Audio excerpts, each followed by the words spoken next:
इस बार के नए सीड्स और फर्टिलाइजर्स से हमारे किसानों को काफी राहत होगी और 2021 तक 80 नए स्टोर्स खोलने का हमारा टारगेट होगा। तुम्हारा प्लान बहुत अच्छा है हमको। Thank you sir. हमें इस पर तुरंत काम शुरू कर देना चाहिए। मुझे नहीं लगता इतने सारे नए स्टोर्स खोलना हमारी कंपनी के लिए फायदेमंद होगा। अपूर्व, क्या मतलब है तुम्हारा? हमें फ्री डिलीवरी चेन सेटअप करने के साथ साथ खुद को अपग्रेड करना चाहिए। इससे फायदा ये होगा कि फार्मर्स को सीड्स और फर्टिलाइजर्स लेने के लिए छोटे मोटे शहरों में जाने की जरूरत नहीं पड़ेगी। उन्हें घर बैठे ऑनलाइन ऑर्डर करना है और सामान उनके दरवाजे तक आ जाए। अपूर्व, तुम्हें पता है कि फ्री डिलीवरी चेन शुरू करने में कितना बड़ा इन्वेस्टमेंट लगता है? ये फार्मर्स के एंगल से ठीक है, लेकिन कंपनी के नहीं। फ्री डिलीवरी का जो कॉस्ट है वो प्रोडक्ट के मार्जिन पर आएगा। तुम्हारे इस सजेशन से कंपनी को सिर्फ लॉस पहुंचेगा। मुकुंद जी, ये कंपनी सिर्फ इसीलिए खोली गई थी कि किसानों का फायदा हो सके। मैं नया हूं, लेकिन ये बात बखूबी जानता हूं कि कंपनी किन आदर्शों पर चल रही है। और रहा सवाल कंपनी के फायदे का, तो ये स्टेप एक इन्वेस्टमेंट होगा, लॉन्ग टर्म फायदा। और मेरा मानना है कि सिर्फ फ्री डिलीवरी ऑप्शन प्रोवाइड करने से फार्मर्स हमारी कंपनी की इतनी फ्री माउथ पब्लिसिटी करेंगे कि अगले 2 साल में 300% तक की ग्रोथ होगी। मेरे ख्याल से अपूर्व के आइडियाज में दम है। इससे पहले कि हमारे कॉम्पिटिटर्स के दिमाग में ये आइडियाज आए, हमें इस पर काम शुरू कर देना चाहिए। अपूर्व, मुझे अच्छा लगा कि तुमने कंपनी के सिद्धांतों को ध्यान में रखा, कि हमारी कंपनी फार्मर्स के हितों को ध्यान में रखते हुए बिजनेस करती है। Good, very good. सर, अपूर्व ने तो आते ही झंडा गाड़ दिया है। आपका बनाया प्रपोजल आज पहली बार रिजेक्ट हुआ है। धवल सर को जैसे कुछ दिख ही नहीं रहा है। आपके पोजीशन के लिए अच्छी बात नहीं है सर।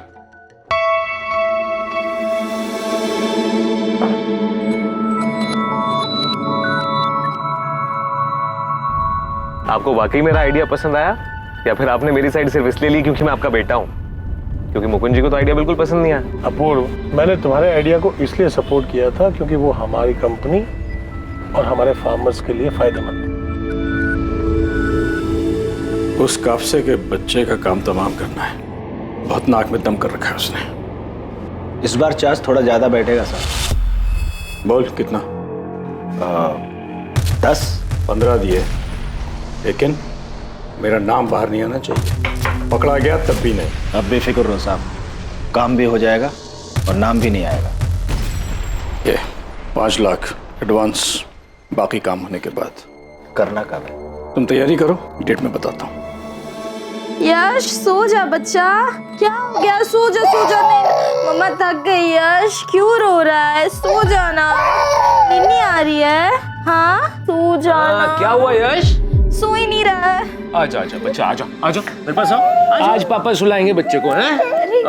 मेरा बच्चा। चलो चलो मेरे साथ चलो। आप क्या कर रहे हो? तुम 2 रात से सोई नहीं, सो जाओ आराम से। चलो बच्चे, बाहर चलते हैं। आजा। भाग्यश्री, मैं सोच रहा हूँ कि अपूर्व अब तैयार है। मैं रिटायर हो जाता हूँ, वो संभाल लेगा कंपनी। हाँ बिल्कुल। तो अब आपको भी ना थोड़ा सा आराम करना चाहिए।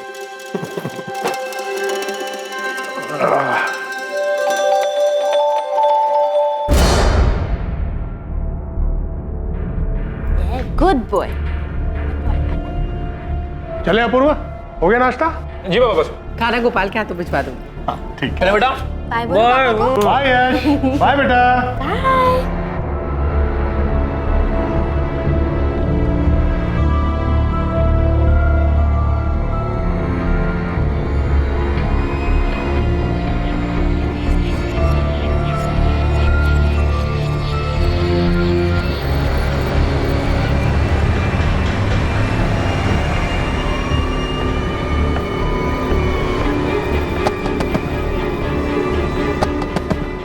यार बेटा, इनकी भी मजबूरी है बेटा। पापा, ऐसे लोगों को ज्यादा बढ़ावा नहीं देना चाहिए। कोई बात नहीं। अब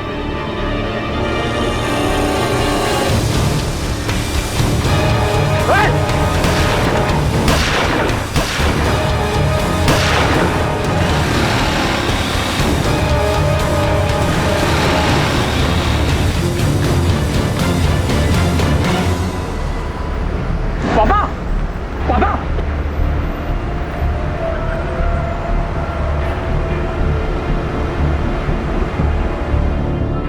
धवल काप से एक कामयाब बिजनेसमैन को दिन दहाड़े गोली मार दी गई। साफ था कि यह कोई राह चलती हत्या नहीं थी, इसे करवाया गया था। यह हत्या किसी के बुरे इरादों और मन में बैठी मैल का नतीजा था।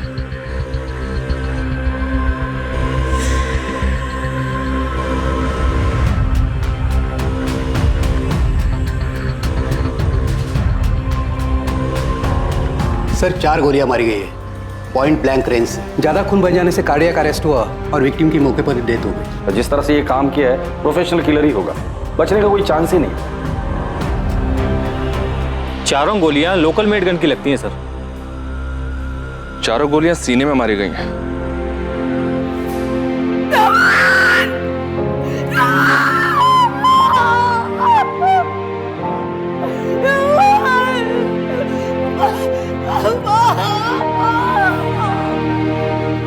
जी सर। सर मिस्टर कापसे के मर्डर केस पर ही काम कर रहा हूं। आई नो सर, मुझे पता है कि वो एक पब्लिक फिगर थे। जी सर, कुछ भी अपडेट होता है मैं आपको बता दूंगा। जय हिंद सर। सर, एफएसएल ने कंफर्म कर दिया है कि लोकल मेड गन ही यूज हुआ था और हाल फिलहाल में इस तरह का गन कहां बेचा गया है, किसको बेचा गया और किसने बेचा है, ये सब पता लगाने के लिए खबरी नेटवर्क को एक्टिव कर दिया है। ये मर्डर करवाया गया है बड़ी प्लानिंग के साथ, और ये जो कोई भी है उसे धवल कापसे का रूटीन पता था। उस सिग्नल पर कब पहुंचता है उसका अंदाजा था, या फिर घर से ही पीछा किया गया था। धवल कापसे का घर और जहां मर्डर हुआ था वो सिग्नल वाला एरिया। बाकी सीसीटीवी फुटेज चेक करो। Right sir.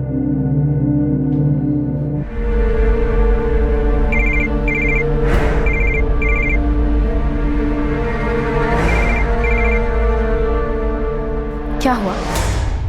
मैंने कहा था ना ये नंबर सिर्फ इमरजेंसीज के लिए दिया है। क्यों कॉल किया? मुझे पता है तुम्हें तुम्हारे सारे पैसे मिल जाएंगे और तुम कॉल मत करना, मैं करूंगी।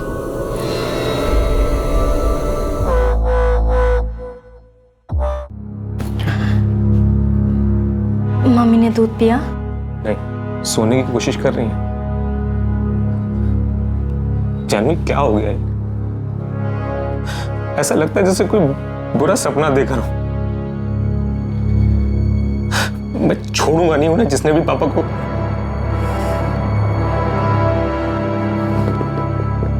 उस भिखारी का चेहरा देखा था या हुलिया बता सकते हो? बस इतना देखा कि उसके कपड़े बहुत मैले थे, आधा चेहरा शॉल से ढका हुआ था। तुमने कुछ देखा? नहीं देख पाया सर। इससे पहले कि मैं कुछ समझ पाता वो बाइक पर बैठकर उल्टी तरफ भाग गया। उस बाइक के बारे में कुछ बता सकते हो? नंबर प्लेट देखी थी? ब्लैक कलर की बाइक थी, जेके बाइक जैसी। मैं नंबर ठीक से नहीं देख पाया, लेकिन उसके नंबर की शुरुआत MH12 से थी सर। MH12 मतलब बाइक पुणे की है सर। आप लोगों को किसी पर शक कोई ऐसा कर सकता है? पता नहीं सर, कौन करेगा ऐसा? मैं हमेशा धवल से कहती थी संभल कर आया जाए कर, थोड़ा चौका ना रहे, लेकिन उन्होंने मेरी बात कर दी। आप उनसे ऐसा क्यों कहती थी? क्या उन्हें कोई खतरा था? 2 साल पहले भी उन पर अटैक हुआ था। क्या बोल रहे हो आप? उस वक्त भी गोपाल उनके साथ था।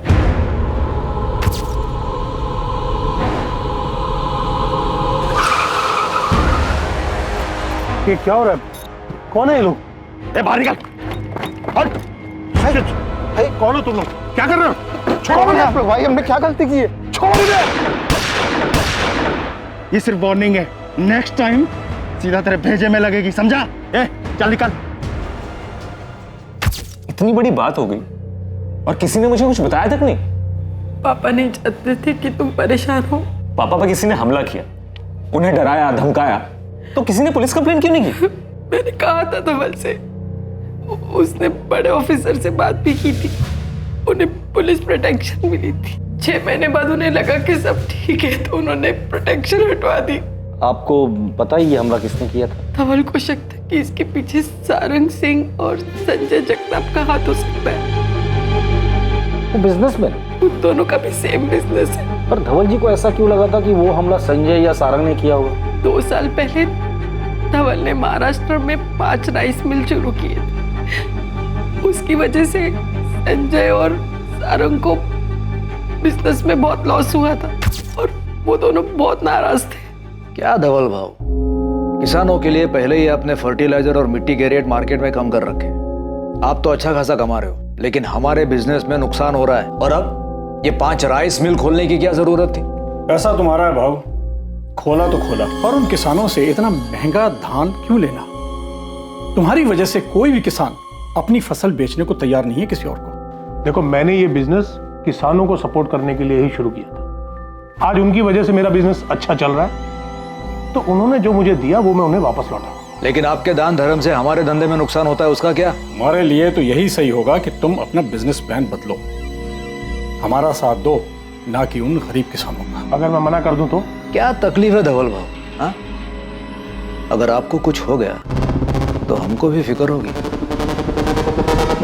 उस मीटिंग के बाद ही धवल को उन गुंडों ने धमकी दी थी, और इस बार धमकी को अंजाम दे दिया। सर, संजय और सारंग नहीं करवाया होगा, वो तो पहले से इतना चढ़े हुए थे। सर, हम लोग किसानों के लिए फ्री डिलीवरी सिस्टम शुरू करने वाले थे, और ये आइडिया हमारे बिजनेस को नहीं, पूरी इंडस्ट्री को बदल देता। तो क्या संजय और सारंग को आपके इस बिजनेस प्लान के बारे में पता था क्या? क्या आपने अपने इस प्लान को मार्केट में अनाउंस कर दिया? नहीं सर, अभी तक तो नहीं, लेकिन सर कोई तो है जिसने ये बात कंपनी में लीक की है। उस बोर्ड मीटिंग में जितने भी लोग शामिल थे, मुझे सबके डिटेल्स चाहिए।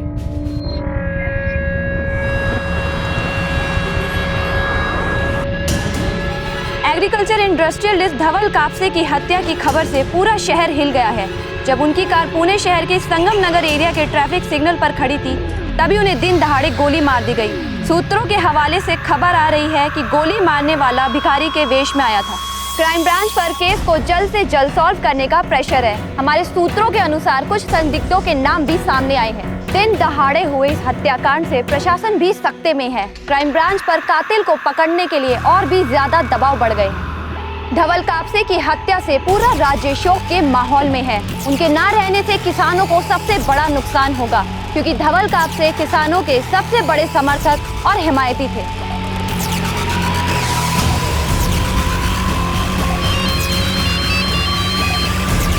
हेलो, देखा क्या?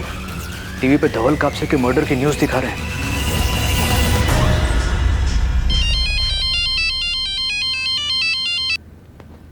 साहब, आपके फोन का इंतजार था। काम तो कल करना था ना। अब साहब, मुहूर्त तो निकाला नहीं था ना, फील्डिंग कर रहे थे, मौका मिला तो कर दिया। ठीक है, काम सफाई से हुआ है ना, मेरा नाम आना नहीं चाहिए। साहब बिल्कुल बेफिक्र रहिए आप। और साहब वो बैलेंस अमाउंट कल रात 9 बजे मिल वहीं पर। ठीक है।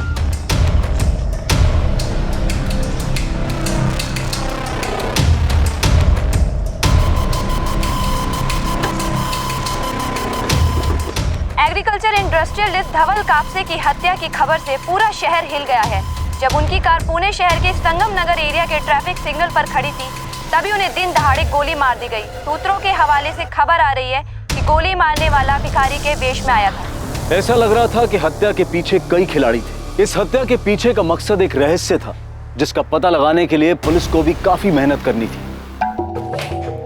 सर, एक ब्लैक बाइक मिली है। संगम सिग्नल के सीसीटीवी फुटेज में तो कुछ भी क्लियर नहीं देगा, लेकिन वहां से गोला चौक की तरफ जाते हुए रास्ते पर एक सीसीटीवी में फुटेज क्लियर मिली है।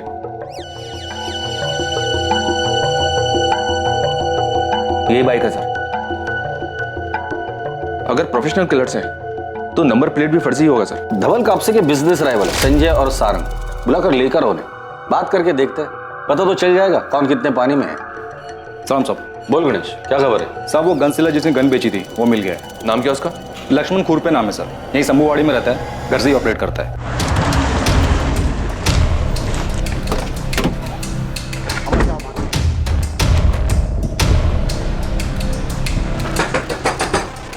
कौन है?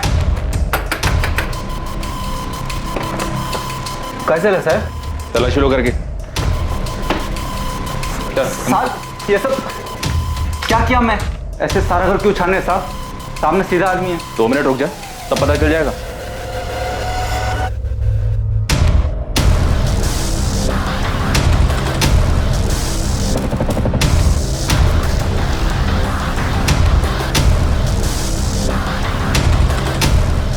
सर, ये गन मिली सब। सीधा आदमी है तू। इससे सारा हमें अच्छे से पता है। 2 साल पहले आपने धवल जी को धमकी दी थी और ठीक उसके बाद ही उन पर हमला हुआ था। हाँ, उनकी वजह से हमारे बिजनेस में बहुत नुकसान हो रहा था, इसलिए मैं और संजय उनसे बात करने गए थे। अटैक वगैरह कुछ नहीं करवाया। 2 साल पहले भी पुलिस ने पूछताछ की थी, कुछ नहीं मिला। आप मेरी तरफ से बेफिक्र रहिए। आपके बिजनेस में और कोई है जो उन पर हमला करवा सकता है? मैं सिर्फ अपनी जिम्मेदारी ले सकता हूँ। धवल कापसे अपने मन की करने वाला आदमी था। अब ऐसे में उसके कितने दोस्त थे, कितने दुश्मन, ये मैं कैसे बता सकता हूँ? कभी कभी इंसान अंदर से चोट खाया हुआ होता है। आप पता लगाइए, कोई अपना तो नहीं था। चलते थे, अपना ध्यान रखना है और कोई परेशानी हो तो मुझे बताना। चलो श्वेता।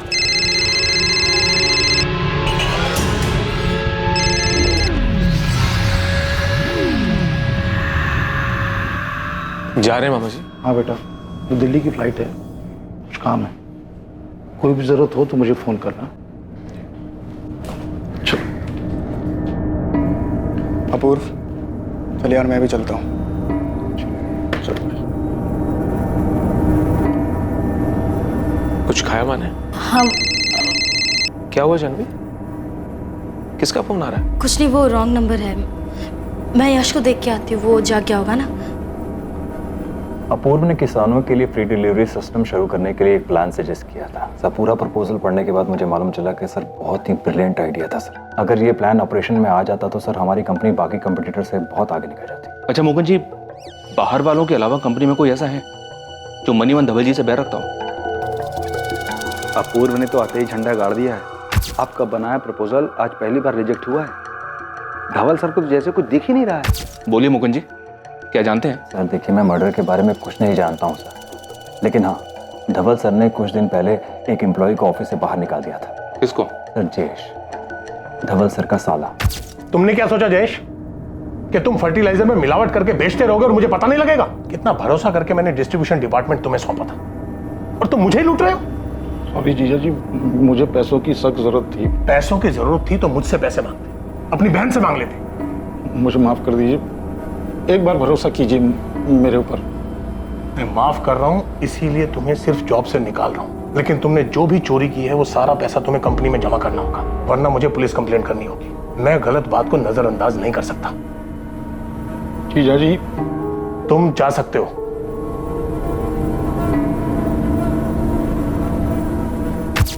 क्या धवल जी की वाइफ को इसके बारे में पता है? मुझे नहीं पता सर, लेकिन धवल सर ने मुझे बोला था कि मैं किसी को भी जयेश को निकाले जाने की वजह न बताऊं।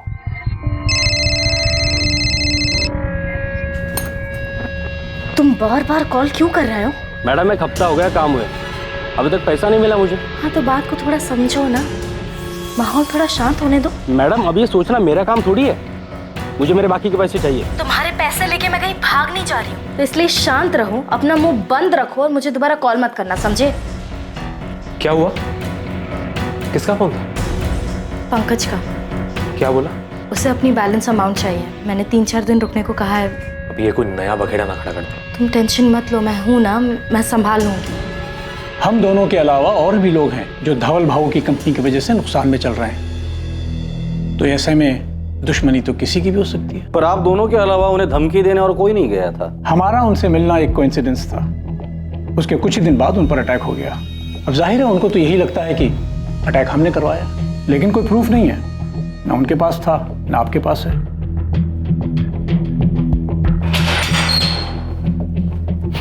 चलो बताता सर, मैं गन बेचता है, मध्य प्रदेश से माल उठाकर यहाँ पूना में बेचता है। सप्लायर कौन है तेरा? पता नहीं, मैं तो मिडिल मैन से लेता है, उसका नंबर है मेरे पास। पिछले 1 महीने में पूना में तूने कितने गन बेचे हैं और किस किस को बेचे हैं? सब बोल। पिछले महीने 2 लोगों ने लिया है। नाम बोल। मोहम्मद इरफान और प्रकाश सुरवे।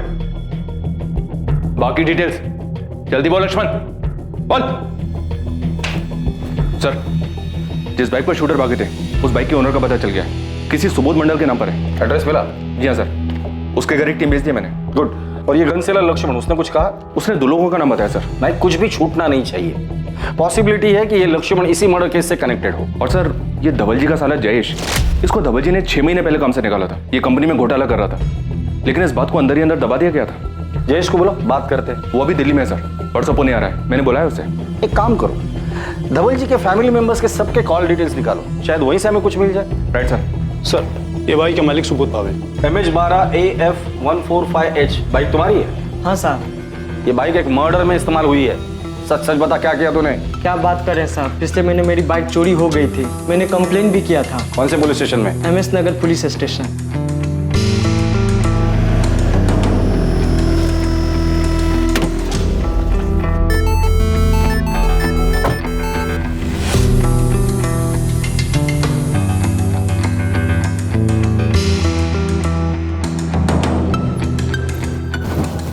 बता, गन किससे खरीदी तूने?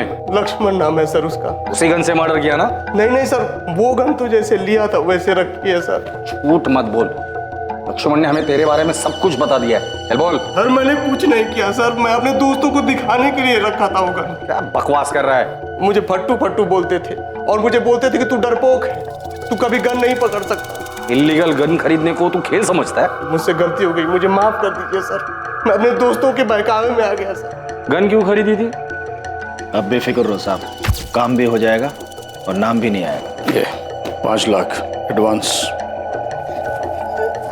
बता दे वरना मुंह खोलने के और भी तरीके आते हैं मुझे। साहब मुझे नहीं, मेरे दोस्त को चाहिए था, उसके बोलने पर ही मैंने लिया था, फिर बाद में उसने लेने से मना कर दिया। साहब अभी भी वो गन मेरे पास ही है। तो उसका नाम बोल, नंबर दे उसका। क्या सोच रहा है? किसका नाम बताओ? हाँ, या याद नहीं आ रहा है तुझे? दे परा, धवल कापसे को क्यों मारा? किसने सुपारी दी थी? कौन धवल कापसे? सर मैंने किसी को नहीं मारा सर। तो गन क्या अपने बारात में फायर करने के लिए खरीदा था? मैं परेशान हो गया था अपने हालात से, मजदूरी का काम कर करके इतना पसीना बहाने के बाद सिर्फ चिल्लर ही मिलता था, इसलिए मैंने गन खरीदा। सोचा कि बैंक लूट लेता हूं, कम से कम जिंदगी भर पैसों की तकलीफ तो नहीं होगी। साहब मैं सच बोल रहा हूं, मैंने किसी को नहीं मारा। आपको जो 6 गोली मिली थी ना मेरे घर पे, वो सब मैंने लक्ष्मण से खरीदा था। और सब वो सामान अभी भी वैसा का वैसा ही है, एक भी गोली नहीं चली उस बंदूक से।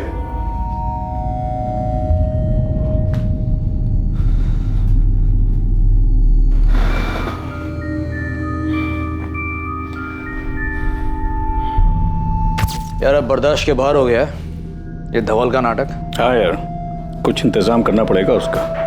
क्या कर सकते हैं, वो डरता भी तो नहीं है। इस बार धमकी नहीं, सीधे गोली देंगे, असली वाली बुलेट। चढ़ गई है क्या? समझ में आ रहा है क्या बोल रहे हो? हम ऐसा कुछ नहीं करेंगे। मैं उसको डराने की बात कर रहा हूँ, जान से मारने के लिए नहीं। 2-4 गुंडों को हायर करेंगे और उनसे कहेंगे कि गोली धवल के कान के पास चलनी चाहिए। उसको भी तो डर का एहसास हो, हमारे बिना कहे वो हमारी बात भी समझ जाएगा और फिर उसके बाद वो हमें सीरियसली भी लेगा। छोड़ दे, ये सिर्फ वार्निंग है, नेक्स्ट टाइम सीधा तेरे भेजे में लगेगी, समझा? सर हमने इरफान और प्रकाश दोनों की खरीदी हुई गन और बुलेट सीज कर एफएसएल को भेज दी थी, पर एफएसएल की रिपोर्ट के हिसाब से दोनों ही गन इस्तेमाल नहीं हुई है और बुलेट्स भी वैसी ही हैं। मैंने इरफान का बैकग्राउंड भी चेक किया सर, शक्कर नहीं जैसा कुछ मिला नहीं। इंसिडेंट के वक्त भी वो संगम नगर सिग्नल पर नहीं था। और वो दूसरा प्रकाश, उस पर लड़ाई झगड़ा करने और ज्वेलरी चुराने के कुछ केसेस तो हैं, पर अभी तक कुछ भी साबित नहीं हुआ है। थोड़ा डाउटफुल है वो। उसका कहना है कि इंसिडेंट के वक्त वो शीना नाम के किसी बंदी के साथ था। उसकी मोबाइल लोकेशन चेक की हमने, वो वाकई में क्राइम स्पॉट पर नहीं था। सारंग और संजय के खिलाफ कुछ मिला? अभी तक कुछ नहीं मिला सर, हम ढूंढ रहे हैं, शायद कुछ मिल जाए। इस सारंग और संजय इस मर्डर से जरूर कनेक्टेड है। 2 साल पहले जो हमला हुआ था वो एक कोइंसिडेंस नहीं था। अगला पिछला सब देखो ये सारंग और संजय इस लक्ष्मण से कनेक्टेड है या नहीं, या फिर उन दोनों से जिनकी हमने गन सीज की है। और सर वो बाइक वाला सुबोध, उसने वाकई में एमएस नगर पुलिस स्टेशन में कंप्लेंट दी है। बाइक चोरी की थी, इसलिए शायद इन्होंने नंबर प्लेट नहीं चेंज की थी। माना कि धवल पे अटैक को 2 साल हो गए हैं, लेकिन पुलिस खोद के सब डिटेल्स निकालेगी तो 2 साल बहुत होता है, कुछ मिलेगा नहीं उनको।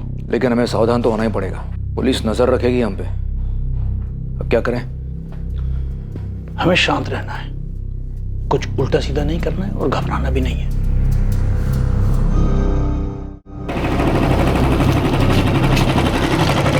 बोल गणेश, क्या खबर है तेरे पास? बहुत बड़ी खबर है सर, मेरी टीम ने जमकर काम किया है। खबर काम किया ना, तो इनाम भी पूरी टीम को मिलेगा। चल बता। सर सबसे पहली खबर, धवल का साला जयेश, वो घर का भेदी निकला।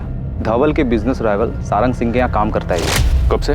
5-6 महीने से कर रहा है। मतलब जब से धवल जी ने उसे काम से निकाला था उसके बाद से? हाँ, कापसे एग्रो सॉल्यूशन से निकाले जाने के बाद मैंने सारंग साहब के यहाँ ज्वाइन कर लिया था। ये बात तुम्हारे जीजा को पता थी? नहीं, जयेश नहीं चाहता था कि ये बात धवल भाव को मालूम हो। हाँ, चोरी करना तो उसकी आदत है, पर ये बात क्यों छुपाई? क्योंकि मैं अपनी बहन के घर का माहौल खराब नहीं करना चाहता था। मैंने मान लिया था कि मुझसे गलती हुई है और जीजा जी ने कहा था वो ये बात किसी को नहीं बताएंगे। उसके बाद मैंने सारंग सिंह के यहाँ ज्वाइन कर लिया और जीजा जी को नहीं बताया। मतलब तुम घर में घुसकर कंपनी की जासूसी कर रहे थे, पर धवल जी को तुम्हारे बुरे इरादों की कोई खबर नहीं थी और तुम चोरी छुपे इसका फायदा सारंग को देते रहे। हाँ, जयेश ने मुझे कुछ अंदर की बातें बताई और मेरी कंपनी को फायदा हुआ। लेकिन ये धोखाधड़ी ज्यादा दिन नहीं चली। धवल जी को इसके बारे में पता चला तो उन्होंने बिजनेस में जासूसी करने का चार्ज लगाने की धमकी दी। आप लोग डर गए और उन्हें मार दिया।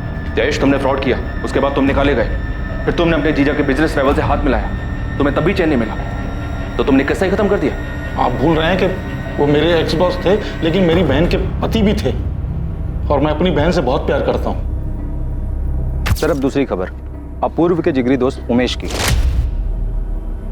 वो भी किसी राइवल के यहाँ काम करता है? उससे भी बड़ी खबर है सर, ये संजय के दूर का रिश्तेदार है। मतलब यहाँ भी राइवल कनेक्शन? सर मेरे को तो लगता है ना, इन दोनों ने मिलकर कांड किया है। सर संजय जगताप मेरे मामा लगते हैं, वो मेरी माँ के चचेरे भाई हैं, मेरी फैमिली उनके क्लोज है सर, मैं नहीं हूँ। झूठ मत बोलो उमेश, हम अच्छी तरह से जानते हैं कि संजय ने बिजनेस सेट करने में तुम्हारी काफी हेल्प की है या नहीं? हाँ सर की है। और तुम ये एहसान चुकाने के लिए धवल जी की इंफॉर्मेशन देते थे उसे? नहीं सर, ऐसा बिल्कुल नहीं है सर। अपूर्व बचपन से मेरा बेस्ट फ्रेंड है, उसकी फैमिली मुझे अपनी फैमिली जैसी लगती है। और संजय मामा ने जो किया वो एहसान नहीं, मदद थी, दान नहीं, लोन दिया था उन्होंने, जिसकी इंस्टॉलमेंट मैं आज भी दे रहा हूँ सर। अगर उन्होंने इसके बदले में ऐसा कुछ करने के लिए मेरे को बोला भी होता तब भी मैं 1 मिनट के लिए इस बारे में नहीं सोचता सर। उमेश से मैं कभी ऐसा कुछ नहीं कहूँगा। उमेश अपूर्व के बचपन का दोस्त है।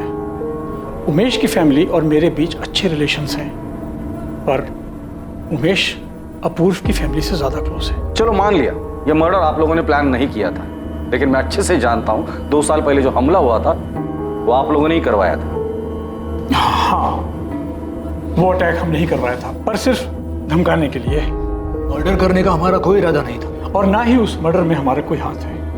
धवल जी के बिजनेस राइवल संजय और सारंग से हम लोगों ने पूछताछ की, अभी तक कुछ सामने नहीं है। सर अगर संजय और सारंग ने ये सब नहीं किया तो और कौन हो सकता है जो पापा को चोट पहुंचाने के बारे में सोच सकता है? आपके ऑफिस या रिलेटिव्स में कोई ऐसा है जिसके आप लोगों के साथ अनबन हुई हो और उस इंसान ने वो कड़वाहट अपने दिल में रखी हो? सर मैं दावे के साथ तो नहीं कह सकता, पर हमारी कंपनी के head of operation Mukund Patil, उन्हें मेरे काम करने से दिक्कत थी और पापा मुझे और मेरे आइडियाज को सपोर्ट करते थे, तो शायद उन्हें उनसे भी दिक्कत हो गई।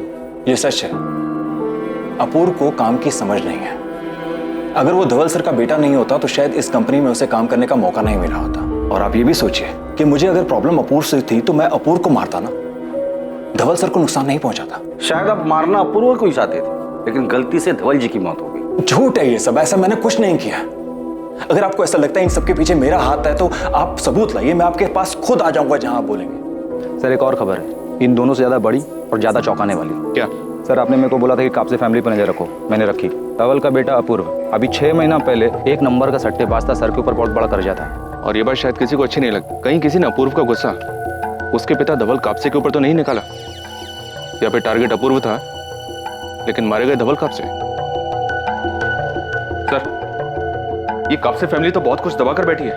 ये अपूर्व सट्टेबाज था, कर्जा है उस पर और पता नहीं क्या क्या किया होगा। अपूर्व की बीवी जानवी, वो भी बड़ी छुपी रुस्तम है। मतलब सर? कॉल रिकॉर्ड से पता चलता है कि जानवी पंकज मिश्रा नाम के गुंडे के लगातार कांटेक्ट में है। उसके बैंक डिटेल से पता चलता है कि जानवी ने अपने अकाउंट से पंकज मिश्रा की बीवी जूही के अकाउंट में 3 बार 2-2 लाख करके 6 लाख की पेमेंट की है। अजीब है सर, पंकज जैसे गुंडे के टच में है, किसी बात के पैसे देती है, वो भी ऐसे टेढ़े तरीके से। बुलाओ दोनों को, देखते हैं क्या कहानी सुनाते हैं।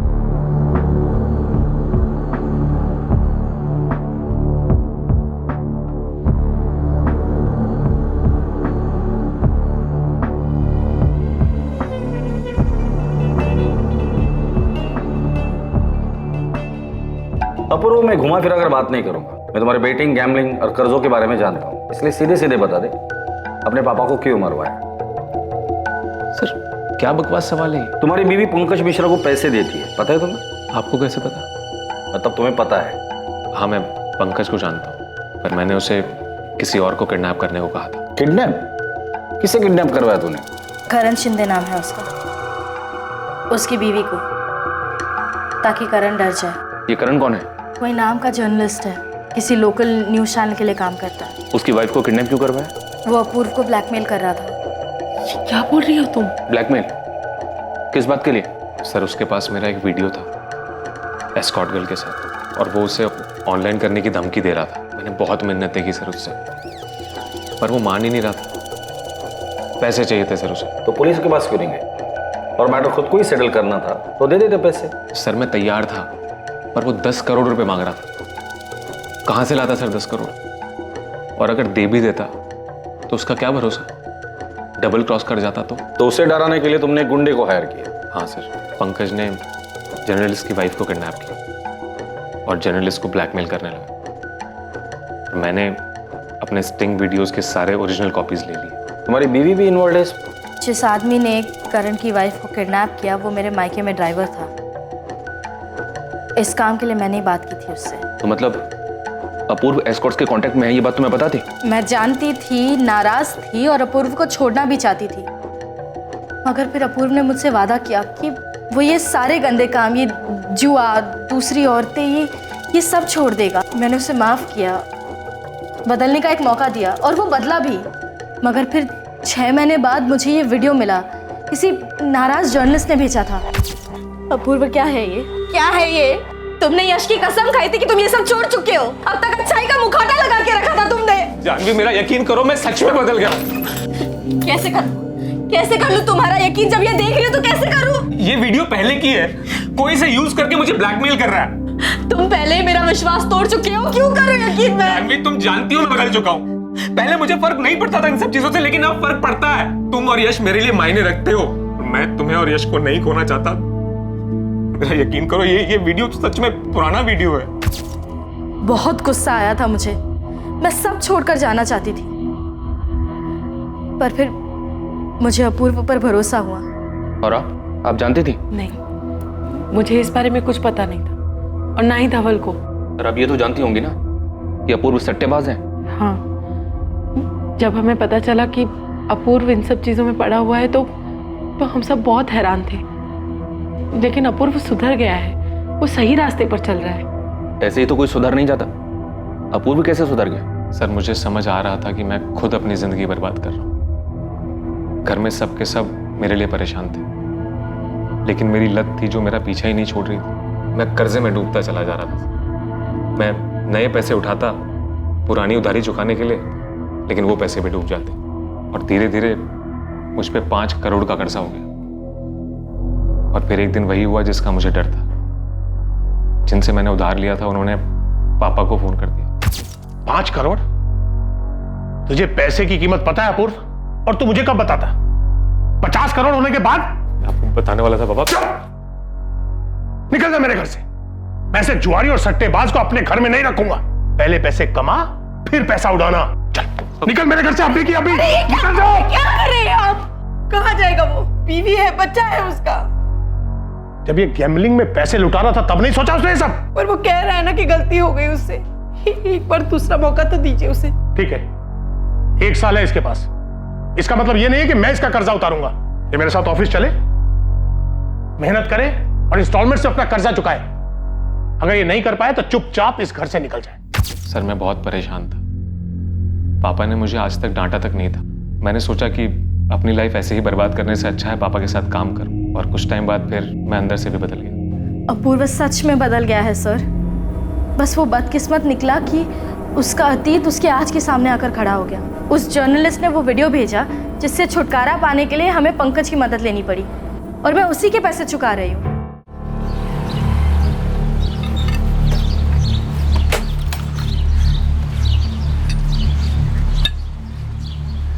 गणेश भाई? अरे नीलेश, वो ब्लैक जेके बाइक का कुछ पता चला क्या? अभी तक नहीं भाई। पुणे के सारे डीलर से बात हो चुकी है, पर किसी को पता नहीं उस बाइक के बारे में। पक्का?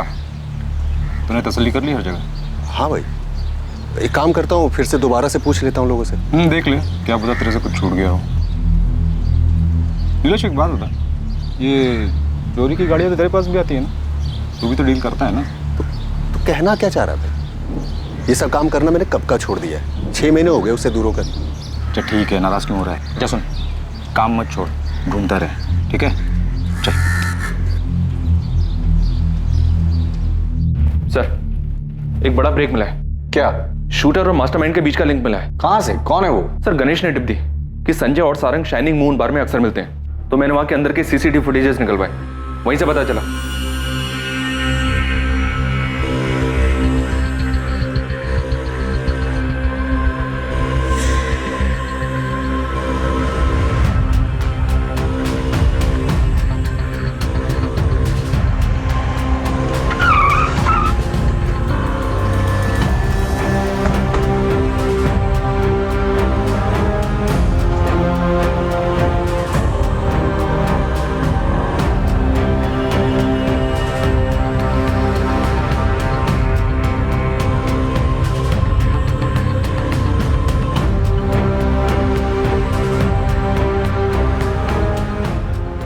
तुम्हें क्या लगा पुलिस तुम तक कभी नहीं पहुंच पाएगी? शाइनिंग मून बार का सीसीटीवी फुटेज है, तुम्हारी साइन की हुई रिसिट है, ये सबूत काफी है ये साबित करने के लिए कि इस मर्डर के प्लानिंग में तुम भी शामिल थे। हम ये भी जानते हैं कि गन पक्या ही लेकर आया था। अब भी तुम यही कहोगे कि धवल कापसे के मर्डर के बारे में तुम कुछ नहीं जानते? संजय, तुम्हारा जेल जाना तो पक्का है, बस अपने मुंह से सच बोलोगे तो थोड़ी बहुत दया दिखा देंगे, वरना जेल में ऐसी जगह रखूंगा तुम्हें जहां खूंखार और खतरनाक कैदी रहते हैं। मैं बताता हूँ, सब बताता हूँ। मैंने ही पकिया को सुपारी दी थी, उसी ने धवल को मारा है। किस लिए? 5 सालों में जीना हराम कर दिया था उसने। बिजनेस में घाटे पर घाटा हुआ जा रहा था। बहुत समझाया पर वो हमारी एक नहीं सुन रहा था। सारंग भी शामिल था इसमें? नहीं सर, वो तो मर्डर का नाम सुन के ही डर गया। मैंने सोच लिया कि अब ये काम मुझे अकेले ही करना होगा। अब जेल में भी अकेले ही सड़ना। आखिरकार धवल कापसे की हत्या का साजिश करता सलाखों के पीछे था, और हत्या के पीछे की जो वजह सामने आई वो बिजनेस राइवलरी थी। अब पुलिस को सिर्फ एक आखिरी खिलाड़ी को पकड़ना था, जिसके बाद ये केस क्लोज हो जाता। दूसरी तरफ हत्या का खुलासा होने से धवल के परिवार को उनके सवालों के जवाब मिल गए, और 7 दिनों की खोजबीन के बाद पुलिस ने पकिया को भी पकड़ लिया। पकिया ने अपने बयान में कुछ ऐसे खुलासे किए जिसकी किसी ने उम्मीद भी नहीं की थी। इस खुलासे के बाद सवाल उठने लगा कि क्या यह केस वाकई अपने अंजाम तक पहुंच गया था। 2 साल पहले मैंने ही धवल कापसे पर अटैक किया था, क्योंकि इसके लिए मुझे संजय जगताप ने बोला था, और इस बार भी संजय जगताप ने ही धवल कापसे की सुपारी दी थी। पर सर, मैं वो नहीं हूं जिसने धवल को मारा है। अब ये मत बोलना कि तूने नहीं, तूने चलाई बुलेट ने उसे मारा है। नहीं कहूंगा सर, पर सच्चाई यही है कि धवल को लगने वाली गोली ना तो मेरी बंदूक से निकली थी और ना ही उसे चलाने वाले मेरे हाथ थे। सब मैं तो खुद ही हैरान था कि जो सुपारी मेरे हाथ में थी तो फिर उसे मेरे मारने के 1 दिन पहले किसने मार दिया। पर मेरे लिए तो ये मौका था कि संजय से झूठ बोलकर अपने बचे हुए 10 लाख रुपए लेने का। इसकी क्या गारंटी कि तू इस बार भी झूठ नहीं बोल रहा है? सब मैं आपको पहले ही बोल चुका हूं कि मर्डर वाले दिन मैं उस जगह था ही नहीं। सर, मैंने हर चीज को डबल चेक किया, ये पकिया झूठ नहीं बोल रहा है। ये मर्डर के टाइम पर शीना के साथ ही था, और जहां शीना काम करती है वहां आसपास भी इंक्वायरी की। मर्डर वाले दिन वहां पकिया को शीना के साथ देखा गया था। अगर पकिया सच बोल रहा है, फिर धवल कापसे का मर्डर किया किसने? इस केस में कुछ तो है जो हमारी नजर से छूट रहा है। किसने उठाई होगी सुपारी? नहीं, गणेश को बोलो जल्द से जल्द उस बाइक का पता लगाए।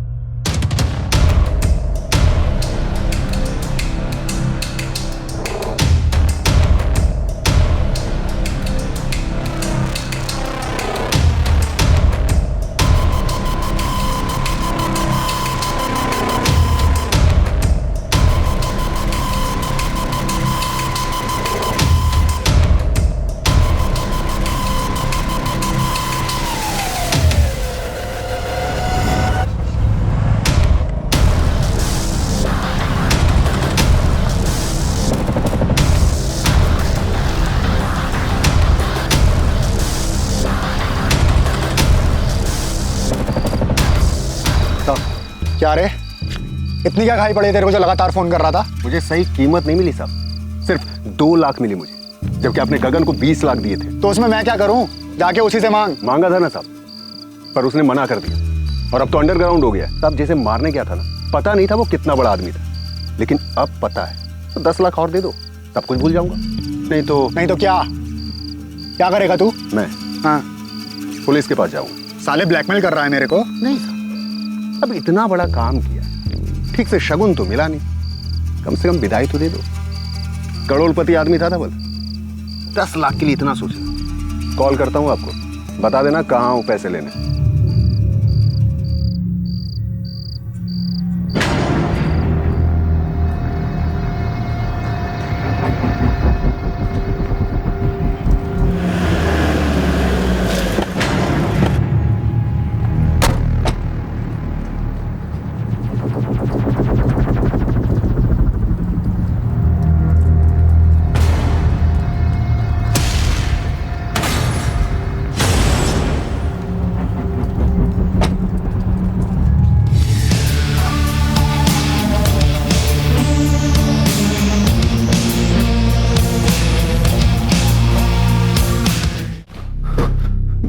मैं उमेश को तो जानता ही नहीं साहब।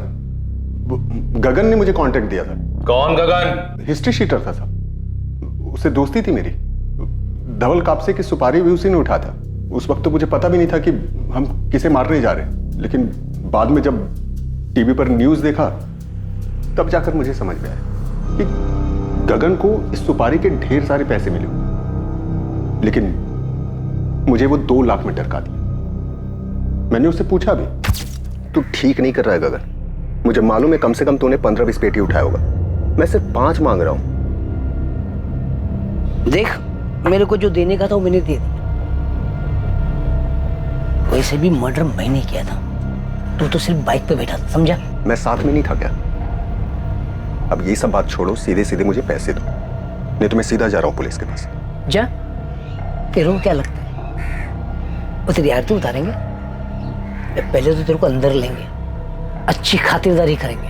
आज के बाद से तो मैं अंडरग्राउंड हो रहा हूं, फिर किसी का बाप भी मेरे को ढूंढ नहीं पाएगा।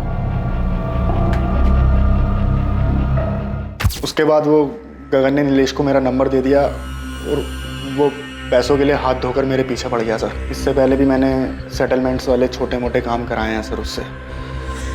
तो सर इस बार भी मैंने उसी को बोला।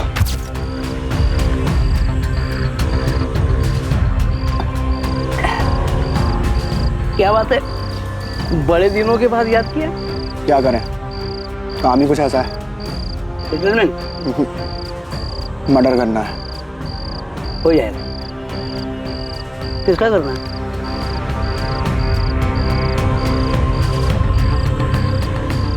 अरे ये वो बड़ा बिजनेसमैन धवल कब से है ना, बड़ी मछली है, मेहनत भी बहुत करनी पड़ेगी और रुपया भी ज्यादा पड़ेगा। कितना चाहिए?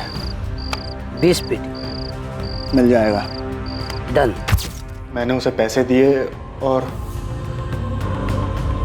मर्डर का डेट फाइनल किया सर। किसके कहने पर किया तो नहीं ये, संजय के या सारंग के? सर ये मैंने लालच में आकर किया सर।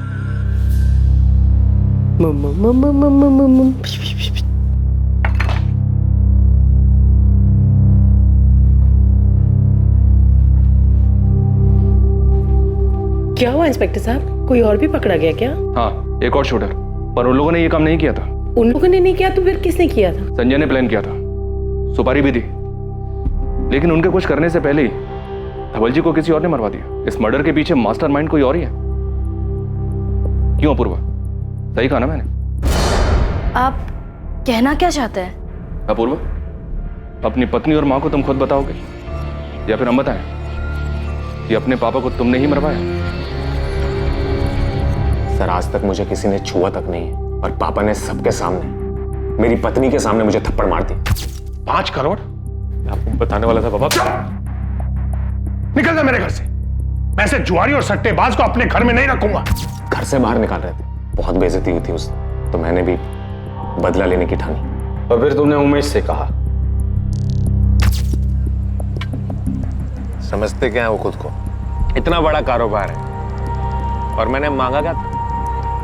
सिर्फ 5 करोड़, जिसके लिए सबके सामने थप्पड़ मार दिया मेरे बाप ने। बहुत हो गया, छोड़ूंगा नहीं। क्या करेगा तू? हैं? क्या करेगा? मार दूं। क्या? मुझे तेरी मदद चाहिए। देख कपूर, बहुत पी लिए, घर चलते हैं, चलो। सुन, मेरे बाप की 2000 करोड़ की प्रॉपर्टी, तू मेरी मदद करेगा तो मैं तुझे 10% दूंगा।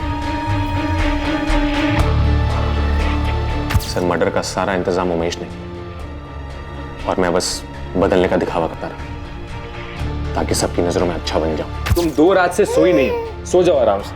एग्रीकल्चर मार्केट में अगर लीडर बनना है तो हमें इसके बारे में अभी से सोचना पड़ेगा। आपको वाकई मेरा आइडिया पसंद आया या फिर आपने मेरी साइड सिर्फ इसलिए ली क्योंकि मैं आपका बेटा हूं? मैं छोड़ूंगा नहीं उन्हें जिसने भी पापा को,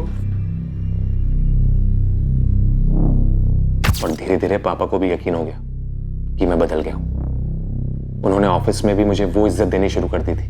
मेरे ख्याल से अपूर्व के आइडियाज में दम है। अपूर्व, मुझे अच्छा लगा कि तुमने कंपनी के सिद्धांतों को ध्यान में रखा। और फिर मैंने मर्डर का डेट और टाइम डिसाइड किया और फिर सब प्लान के मुताबिक हुआ। तुमने अपने पापा को सिर्फ इसलिए मरवाया क्योंकि उन्होंने तुम्हें एक थप्पड़ मारा था। सर पापा चाहते तो मेरी मदद कर सकते थे। सर आज भी जिन लोगों से मैंने उधार लिया है मुझे धमकी देते हैं। सर पापा नहीं जानते थे कि कैसे लोग हैं ये। सर ये लोग चाहते तो मुझे मार भी सकते थे, और वो भी सिर्फ 5 करोड़ रुपए के लिए। लेकिन पापा को कोई फर्क नहीं पड़ा। उनके लिए तो उनकी कंपनी सबसे ऊपर, उनके आदर्श सबसे ऊपर। अपूर्व, इतने क्रिमिनल्स देखे हम लोगों ने, पर तुम्हारे जैसे लोगों को देखकर हैरत होती है।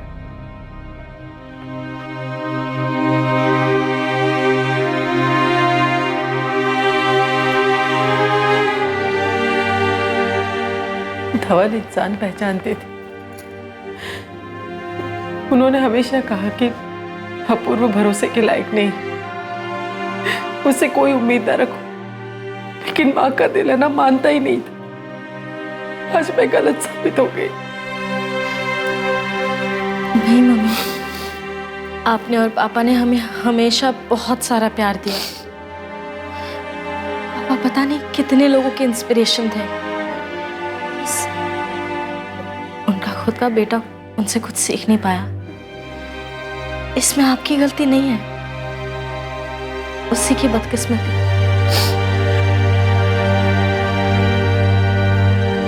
अपूर्वा, उमेश, नीलेश और गगन को आईपीसी की धारा 302 के तहत हत्या के लिए और आईपीसी की धारा 120 के तहत आपराधिक षड्यंत्र के साथ साथ आर्म्स एक्ट की धाराओं के तहत भी बुक किया गया है। अपूर्वा के परिवार के लिए यह विश्वास करना काफी मुश्किल है कि अपूर्वा ने ही ये सारी साजिश रची और अपने पिता की हत्या करवाई।